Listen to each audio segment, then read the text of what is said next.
Hello guys, என் பேர் Loki. Welcome back. இன்றைக்கி நம்ம பார்க்க போகிறது ஸ்வாட் மாஸ்டர்ஸ் யங்கஸ்ட் சன். இதோட எபிசோடு 6க்கு ரெடியா? நீங்கள் 5வது எபிசோடை மிஸ் பண்ணியிருந்தால் ஃபீல் பண்ண வேணாம். கீழே டிஸ்கிரிப்ஷனில் லிங்க் கொடுத்துருக்கேன், அதை யூஸ் பண்ணிக்கோங்க. வீடியோ ஸ்டார்ட் ஆகிறதுக்கு முன்னாடி அந்த லைக் பட்டனை ஒரு தட்டிட்டு நம்ம சேனலுக்கு சப்ஸ்கிரைப் பண்ணிக்கோங்க.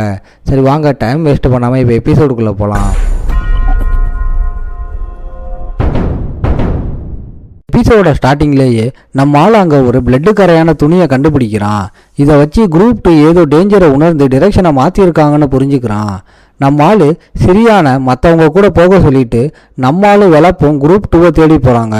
அங்கே குரூப் 2 ஃபைட்டிங்கில் இருக்க மீசாவை மட்டும் காணோம். மாலு வெப்பனை ஷேடோ ஃபோர்ஸால் கவர் பண்ணி பவரை பூஸ்ட் பண்ணுறான். நம்ம ஆள் ஸ்வாடை வீசி ஒரே போடா ஒரு அட்டாக்கரை அங்கேயே ஸ்பாட் அவுட் பண்ணுறான். வெலப் செகண்ட் அட்டாக்கரை ஃபைஸ் பண்ண ட்ரை பண்ண நம்மளால ஸ்பீடாக போய் அவனை பின்னாடி இருந்து வெட்டி சாய்க்கிறான். இப்படி 2 பேரையும் ஈஸியாக முடிக்கிறாங்க. மாலு மீசாவை கிட்னாப் பண்ணதை பற்றி தெரிஞ்சுக்கிறான். நம்மளால அந்த அட்டாக்கருக்கு 2 சாய்ஸ் தரான், 2மே அவனுக்கு சாவுதான். நம்ம ஆள் செம ரஃப் அண்ட் டஃப்பாக உனக்கு தெரிஞ்ச எல்லாரையும் காலி பண்ணிடுவேன்னு மிரட்ட பயந்து போன அவன் தன்னோட டீம் கொன்சாலோ குரூப் கூட இருக்கிறத சொல்கிறான். அவங்க ஒரு டெரரிஸ்ட் குரூப். ஒரிஜினல் டைம்லைனில் ஜியான் கிங்டம் கிங்கை கொன்னவங்க. ரெவல்யூஷனரிஸ் மாதிரி நடிச்சுட்டு ரகசியமாக வேர்ல்டை கைப்பற்ற பிளான் பண்ணுறாங்க. நம்மளால் அவங்க பிளானை கேட்க துரிஷ்டவசமாக அவன் ஒரு லோ லெவல் மெம்பர்ன்றதால அவனுக்கு மெயின் பேஸ் பற்றி எதுவும் தெரியல. அதனால் 20 மார்ஷியல் ஆர்ட்ஸும் சோர்சரர்ஸும் இருக்கிற வேறொரு பேஸ் பற்றி மட்டும் சொல்கிறான். கடைசியாக எதுக்காக மீசாவை கிட்னாப் பண்ணீங்கன்னு நம்மளால் கேட்க ஒரு பொலிட்டிக்கல் ரீசனுக்காக தான் லேடி கேடட்ஸை பிடிக்க ஆர்டர் வந்ததாக அவன் உண்மையை ஒத்துக்கிறான். இன்ஃபர்மேஷன் கிடைச்சதும் நம்மளால் அவனை ஸ்பாட்லேயே முடிச்சிடுறான். எனிமீஸுக்கு நம்மளால் கருணையே காட்ட மாட்டான். மீசா கிட்னாப் பண்ணி 1 மணி நேரம் ஆகிடுச்சு. நம்மளால் தன்னோட டீமை ஹெல்ப்புக்கு கூப்பிட சொல்லிட்டு அந்த 20 அட்டாக்கர்ஸையும் தனியாக ஃபேஸ் பண்ண ரெடியாகிறான். ஆனால் ஃப்ரெண்ட்ஸ் இந்த ரிஸ்கான பிளானை வேணாம்னு தடுக்கிறாங்க. மாலு என் கிளான் பீப்புளை பாதுகாக்கிறது என் கடமைன்னு ஸ்ட்ராங்காக சொல்கிறான். தன்னோட பவர் மேலே நம்ம ஆளுக்கு முழு நம்பிக்கை இருக்குது. தன்னோட ஆர்டருக்கு யாரும் அப்போஸ் பண்ணக்கூடாதுன்னு சொல்கிறான். வெலப்பை லீடராக இருக்க சொல்லிட்டு லேட் ஆகிறதுக்குள்ள மீசாவை காப்பாற்ற நம்மளால் ஸ்பீடாக கிளம்புறான். மாலு செம்ம டேலண்டான எனிமீஸை ஃபேஸ் பண்ணுறான். இது நம்ம ஆளுக்கு பெரிய சேலஞ்சு. நம்ம ஆளு பவர்ஃபுல் தான், ஆனால் எல்லாரையும் தனியாக அடிக்கிறது கஷ்டம்னு தெரியும். அதனால் எனிமீஸ் கூட ஸ்ட்ரைட்டாக சண்டைக்கு போகாமல் எப்படியாவது மீசாவை மட்டும் தூக்கிட்டு எஸ்கேப் ஆகணும்னு பிளான் பண்ணுறான். மாலு டிடெக்ஷன் மேஜிக் கூடவே காத்தோட டிரெக்ஷனையும் செக் பண்ணி எனிமீஸ் இருக்கிற கரெக்ட் ஸ்பாட்டை கண்டுபிடிக்கிறான். நம்ம ஆளு முன்னாடி மூவ் ஆகும்போது சடனாக எனிமீஸ் அட்டாக் பண்ண வராங்க.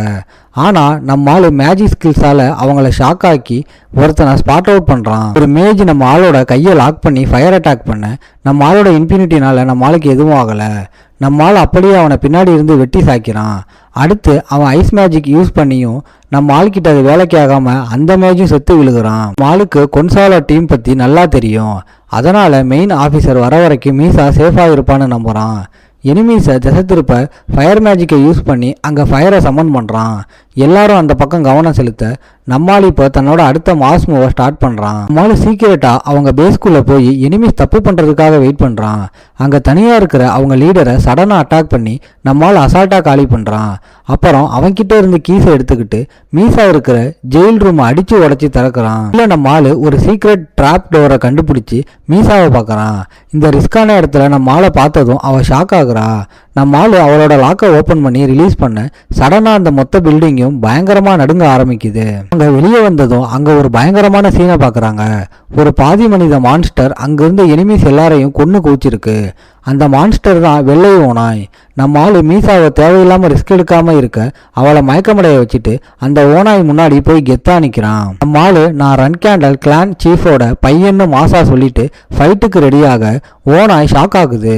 இதுக்கு சில நாள் முன்னாடி நம்ம ஆள் புது வெப்பனை மாஸ்டர் பண்ண ட்ரை பண்ணப்போ உடம்ப காயப்படுத்திக்காம நிதானமாக பண்ணுன்னு முராக்கன் அட்வைஸ் பண்ணினது இப்போ நம்ம ஆளுக்கு ஞாபகம் வருது. இப்போ நம்ம ஆள் லைஃப்லேயே ரொம்ப டஃப்பான எனிமியை ஃபேஸ் பண்ணுறான். அவன்தான் வெள்ளை ஓனாய் இனத்தை சேர்ந்த குவாசாய்டோகோ. இந்த மான்ஸ்டர்ஸ் பிறக்கும்போது கொடூரமான கில்லர்ஸாக பிறப்பாங்க. சாதாரணமாகவே 6 ஸ்டார் நைட்ஸ் கூட காலி பண்ணுற பவர்ஃபுல் மான்ஸ்டர்ஸ். அதோட நம்ம ரன் ஹேண்டல்ஸை இவங்களுக்கு பிடிக்கவே பிடிக்காது. மாலு இப்போ செம்ம ரிஸ்கில் இருக்கான். இவன் பின்னாடியே துரத்திட்டு வந்தா மீசாவை சேஃபாக கூட்டிகிட்டு போக முடியாது. ஃபைட்டிங் ஒன்று தான் ஒரே சாய்ஸ். நீ ஒளிஞ்சு ஓட போறியா இல்லை நேருக்கு நேர் மோத போறியான்னு மான்ஸ்டர் கேட்க மரியாதையாக சண்டை செய்வேன்னு நம்மளால சொன்னதும் அது வெறியோட அட்டாக் பண்ண பாயுது. அதோட பெரிய ஹேமரை வச்சு நம்மளால ஓங்கி அடிக்க நம்மளால அசால்ட்டாக எஸ்கேப் ஆகிறான். ஆனாலும் அந்த மான்ஸ்டரோட பயங்கர ஸ்பீடுக்கும் பவருக்கும் முன்னாடி நம்ம ஆளால் சும்மா நிற்க முடியல. லூனா கொடுத்த மெடலை யூஸ் பண்ணி ஹெல்ப் கூப்பிடுது நம்ம ஆளுக்கு இஷ்டம் இல்லை. தன்னோட ஓன் பவரை வச்சு இதை முடிக்கணும்னு நினைக்கிறான். முக்கியமான மேஜிக் எதுவும் இந்த ஓனாய் கிட்ட வேலை செய்யாது. அதோட தன்னோட சீக்ரெட் பவர்ஸை மற்றவங்க முன்னாடி காட்டவும் முடியாது. இப்போ நம்ம ஆளுக்கு இருக்கிற ஒரே சாய்ஸ் ஷேடோ ஃபோர்ஸ் மட்டும்தான். எப்படியாவது தன்னோட ஸ்வாடோட பவரை இப்போ அன்லாக் பண்ணியே ஆகணுன்ற கட்டாயத்தில் நம்ம ஆள் இருக்கான். நம்ம ஆளோட வெப்பன் செம்ம ஸ்ட்ராங்காக இருக்கிறத பார்த்து மான்ஸ்டரே இம்ப்ரெஸ் ஆகுது. ஆனால் நம்ம ஆளால் இன்னும் டிஃபென்ஸ் மட்டும்தான் பண்ண முடியுது. ஸ்வாடை டைட்டாக பிடிச்சி பவரை ஏற்ற ட்ரை பண்ண சடனாக ஒரு பயங்கரமான வெளிச்சம் வந்து அந்த ஓனாயோட கண்ணை டார்க் ஆக்குது. அப்போ பார்த்து நம்ம ஆளு காற்றை கிழிச்சு ஒரு மரண வெட்டுறான். மான்ஸ்டர் வயிற்றுல மோசமாக வெட்டப்பட்டு முட்டி போட்டு கீழே விழுகுது. நம்ம ஆளு செம்மகத்தா நின்று மேட்ச் ஓவர்னு சொல்கிறான். ஆனால் அந்த ஸ்வாடை யூஸ் பண்ணதால் எனர்ஜி குறைஞ்சி வீக் ஆகுறான். முராக்கன் வான் பண்ண மாதிரியே கெட்ட நினைவுகளும் ஏதேதோ வாய்ஸும் நம்ம ஆளு தலையில கேட்க ஆரம்பிக்குது. ஷேடோஸ் நம்ம ஆளு உடம்ப மூட முராக்கன் நம்ம ஆளை கான்சியஸ்னஸ் இழக்காம திரும்பி சண்டை போட சொல்லுது. நம்ம ஆளு ஷேடோ ஃபோர்ஸை ரிலீஸ் பண்ண ட்ரை பண்ணுறான். ஆனால் டார்க் எனர்ஜி நம்ம ஆளு உடம்பு முழுக்க பரவி இருக்கிறதால அதை கண்ட்ரோல் பண்ணுறது நம்ம ஆளுக்கு ரொம்ப கஷ்டமாக இருக்குது. நம்ம ஆளு மைண்டை சைலண்ட்டாக வச்சு ஒரு வழியாக தன்னோட உடம்புல இருக்கிற வலியை ஹீல் பண்ணுறான். நல்ல வேலையா நம்ம ஆளுக்கு எந்த காயமும் இல்லைனாலும் உடம்பு இன்னும் ஷேடோ ஃபோர்ஸாலே இருக்குது. இருக்கிற கொஞ்ச நஞ்ச எனர்ஜியோட மீசாவை காப்பாற்ற ஏந்திரிக்க சடனாக பக்கத்தில் ஒருத்தன் வரான். அவன் வேற யாரும் இல்லை, இவங்க தேடிட்டு வந்த செம்பர்பில் தான். நம்மால் நான் உன்னை காப்பாற்ற வந்த ரன் ஹேண்டல் ஃபேமிலி ஆளுன்னு சொல்ல அவன் செம்ம ஹாப்பி ஆகுறான். மீசாவை காப்பாற்றிட்டு நீ எப்படி இவங்க கிட்ட மாட்டுனன்னு நம்மாளு கேட்க தான் ஒரு பொண்ணை லவ் பண்ண கதையை அவன் சொல்கிறான். போக என்னன்னா அவன் 2 வருஷம் முன்னாடி செத்துட்டா. ஆனால் அவனை ஏமாத்தின அதே பொண்ணை பார்த்து ஷாக் ஆகிட்டான். அதனால தான் அவன் பிடிபட்டான். இதை கேட்டதும் நம்ம ஆளுக்கு உடனே தெரிஞ்சிருது இது டிரான்ஸ்ஃபர்மேஷன் செய்கிறவனோட வேலை தானே. பூபார் கொன்சாலாவோட அட்டாக்குக்கு சம்மந்தப்பட்டிருக்கு. மாலை அந்த டிரான்ஸ்ஃபார்ம் ஆகிறவனை மீட் பண்ணி அவன் பிளானை கண்டுபிடிக்கணும்னு நினைக்கிறான். செம்பர்பில் நம்ம ஆளோட ஹெல்ப்புக்கு தேங்க்ஸ் சொல்லிட்டு அப்புறமா ஹெல்ப் பண்ணுறதா ப்ராமிஸ் பண்ணுறான். மிஷன் முடிஞ்சு நம்ம ஆள் ரிட்டர்ன் வந்ததும் ஜில்லி பாராட்டுறா. ஆனால் அந்த குட்டி பூனை முராக்கன் நம்ம ஆள் கையை கடிச்சிருது. ஹெல்ப்பான நம்ம ஆள் அந்த பூனையை அப்படியே ஜன்னலுக்கு வெளியே தூக்கி போடுறான். நம்ம ஆள் இன்னும் முழுசாக ரெடி ஆகிறதுக்கு முன்னாடியே அந்த ஸ்வாடை யூஸ் பண்ணதில் முராக்கனுக்கு செம்ம கோவம். உன் உயிரை பணைய வச்சு ஏன் இப்படி முட்டாள்தனம் பண்ணன்னு அது நம்ம ஆளை திட்டுது. அப்போ ஜில்லி உள்ள வர ட்ரை பண்ண முராக்கன் அவளையும் தடுத்து நிறுத்துது. மால் அந்த மெடலை மிஸ் பண்ண விரும்பலை. ஏன்னா இன்னும் ஸ்ட்ராங்கான எனிமீஸ் வெயிட் பண்ணுறாங்க. அதோட ஸ்வாடை ஆக்டிவேட் ஆனது முராக்கனுக்கு எப்படி தெரிஞ்சதுன்னு நம்மளுக்கு ஆச்சரியம். ஏன்னா நம்மால் ஸ்வாடை யூஸ் பண்ணும்போது அவனோட ஷேடோ ஃபோர்ஸ் செம்ம ஸ்பீடாக வளர்ந்து ஓவர்லோட் ஆகிடுச்சு. இந்த பவரை யூஸ் பண்ண 11 பேரில் 9 பேர் தோத்துட்டாங்க. நம்மால் மட்டும்தான் ஜெயிச்சான். இருந்தாலும் அந்த மரண வழியை திரும்ப அனுபவிக்க நம்மால் பயப்படுறான். அதே நேரத்தில் அந்த டார்க் டிராகன் ஸ்ட்ராபெரி பைஸ் கேட்குது.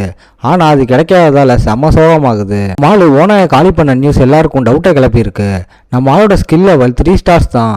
அப்புறம் எப்படி ஓனாயை அடிச்சிருக்க முடியும்னு யோசிக்கிறாங்க. அந்த மான்ஸ்டர் ரொம்ப வீக்காக இருந்திருக்கும்னு ஆனா நினைக்க மற்றவங்க அதை ஏற்றுக்கல. இப்போ எல்லாரும் டோனா ட்வின்ஸ் கிட்ட டீட்டெயில்ஸ் கேட்குறாங்க. ஜின் உண்மையிலேயே தன்னை விட ஸ்ட்ராங்கான மான்ஸ்டர் அடிச்சானான்னு டவுட் போடுறாங்க. அது மட்டும் இல்லாமல் நம்ம ஆளு இப்போ இன்டர்மீடியட் கிளாஸுக்கு வந்துட்டதால இந்த ட்வின்ஸ் 2 பேருக்குமே இனிமேல் செம்ம கஷ்டம் தான். இதோட இந்த எபிசோடு முடியுது. ஓகே காய்ஸ், இன்னைக்கு ஸ்டோரி எப்படி இருந்துச்சுன்னு கமெண்ட்ல சொல்லுங்க. இந்த வீடியோ பிடிச்சிருந்தா மறக்காம லைக், ஷேர் அண்ட் சப்ஸ்கிரைப் பண்ணிருங்க. உங்களை நான் அடுத்த எபிசோடில் பார்க்குறேன். Bye guys.